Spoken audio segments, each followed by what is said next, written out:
ইতিকাফ এটা একটা সুন্নত আমল, একটা হচ্ছে সুন্নতে মুআক্কাদা আর একটা হচ্ছে মুস্তাহাব পর্যায়ে। সারা বছর যে কোনো সময় এবং সামান্য সময়ের জন্য হলেও ইতিকাফ করা যায়, সেটা হচ্ছে মুস্তাহাব ইতিকাফ। আর রমজান মাসে যে বিশেষ ইতিকাফের কথা আলোচনা করা হয় সেটা হলো রমজানের শেষ দশক। এই শেষ দশকে ইতিকাফ করা সুন্নতে মুআক্কাদা আলাল কিফায়া, একটা মহল্লার প্রত্যেকটা ব্যক্তির উপর সুন্নত এই ইতিকাফ করা।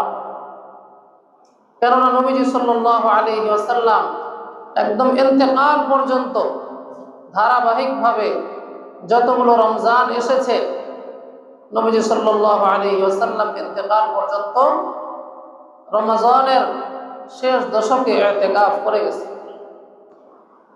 তো ইতিকাফের প্রমাণ কুরআন ও হাদিস উভয়টা থেকেই পাওয়া যায়। আমরা মনোযোগ সহকারে শুনবো ইনশাআল্লাহ। কুরআনুল কারীমের সূরা বাকারার মধ্যে আল্লাহ রাব্বুল ইজ্জত ইরশাদ ফরমান,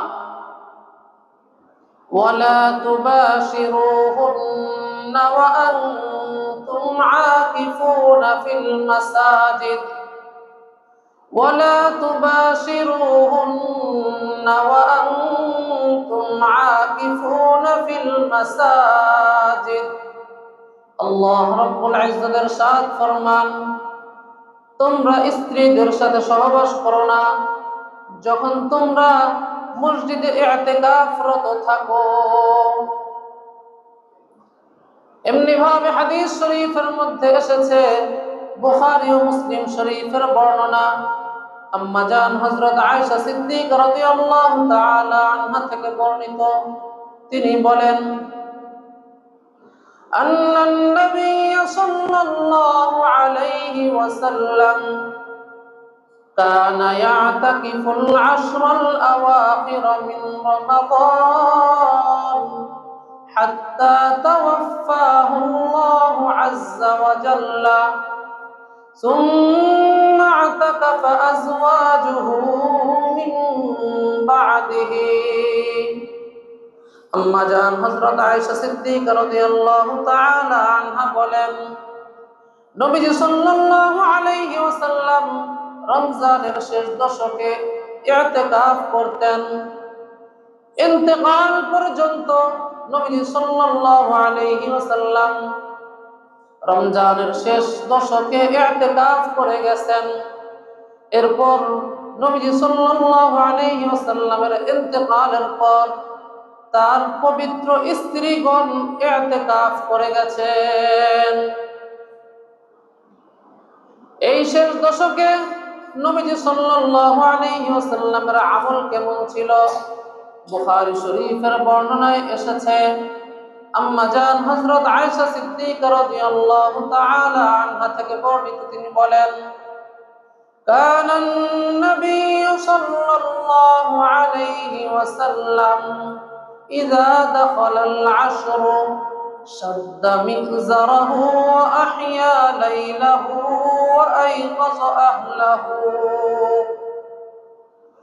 আম্মা জান হযরত আয়েশা সিদ্দিকা রাদিয়াল্লাহু তাআলা আনহা বলেন, রমজানের শেষ দশকের যখন আগমন ঘটতো তখন নবীজি সাল্লাল্লাহু আলাইহি ওয়াসাল্লাম মজবুত করে লুঙ্গি বাঁধতেন, অর্থাৎ ইবাদতের জন্য যথাযথ প্রস্তুতি গ্রহণ করতেন। ওয়া আহইয়া লাইলাহু, শুধু তাই না, রাতের বেলা জাগ্রত থেকে ইবাদত বندگی করতেন। রাতভর জেগে থেকে ইবাদত বندگির মাধ্যমে সারা রাত কাটিয়ে দিতেন। সুবহানাল্লাহ। শুধু তাই না, ওয়া আইকায আহলাহু শুধু নিজে ইবাদত বندگی করতেন না, বরং নিজ পরিবারকেও জাগিয়ে দিতেন ইবাদতের জন্য। সুবহানাল্লাহ। তো ইতিকাফ এর প্রমাণ কোরআনের মধ্যেও রয়েছে, হাদিসের মধ্যেও রয়েছে। ইতিকাফের অর্থ কি? ইতিকাফের আবিধানিক অর্থ কি? পারিভাষিক অর্থ কি? ইতিকাফ কাকে বলে?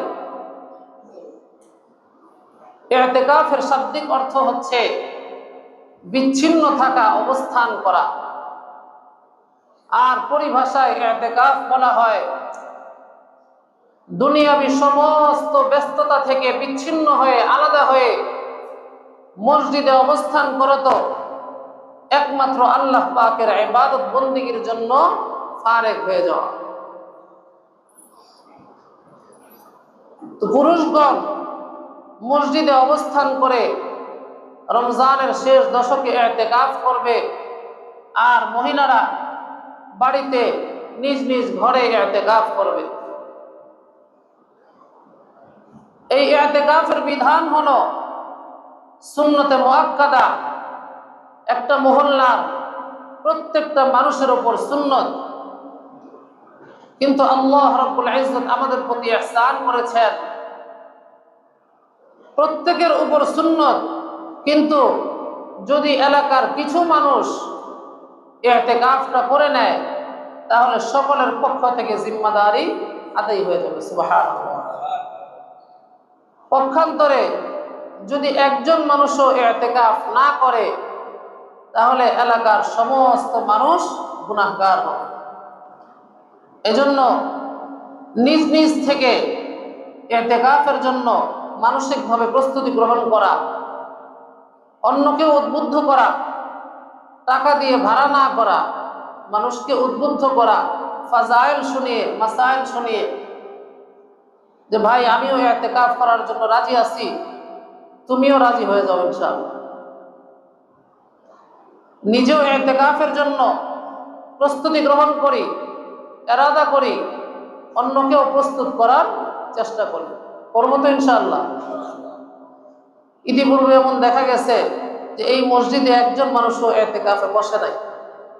এটা কিন্তু অত্যন্ত দুঃখজনক বিষয়, পরিতাপের বিষয়।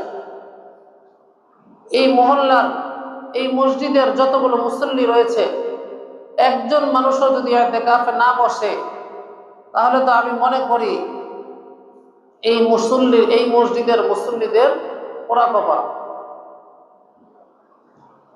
কিছু মানুষ বসবেন তো ইনশাআল্লাহ।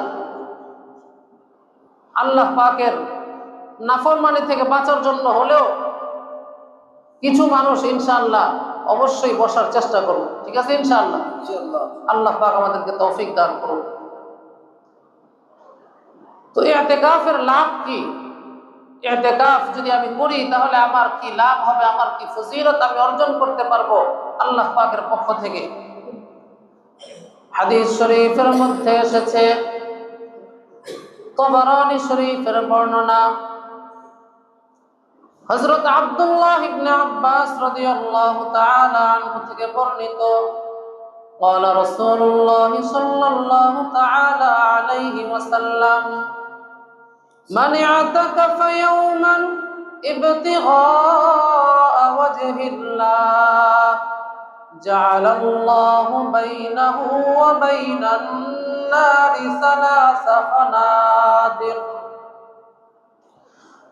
وكل خندق أبعد مما بين الخافقين। আল্লাহর রাসূল সাল্লাল্লাহু আলাইহি ওয়াসাল্লাম ইরশাদ করেন, যে ব্যক্তি একমাত্র আল্লাহ পাকের সন্তুষ্টির উদ্দেশ্যে একদিন ইতিকাফ করবে, কয়দিন? একদিন।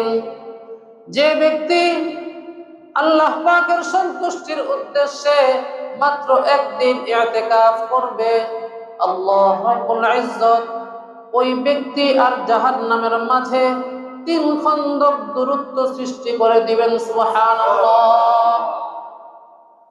প্রশ্ন হলো 3 খন্দকের অর্থ কি? খন্দকের অর্থই তো জানি না।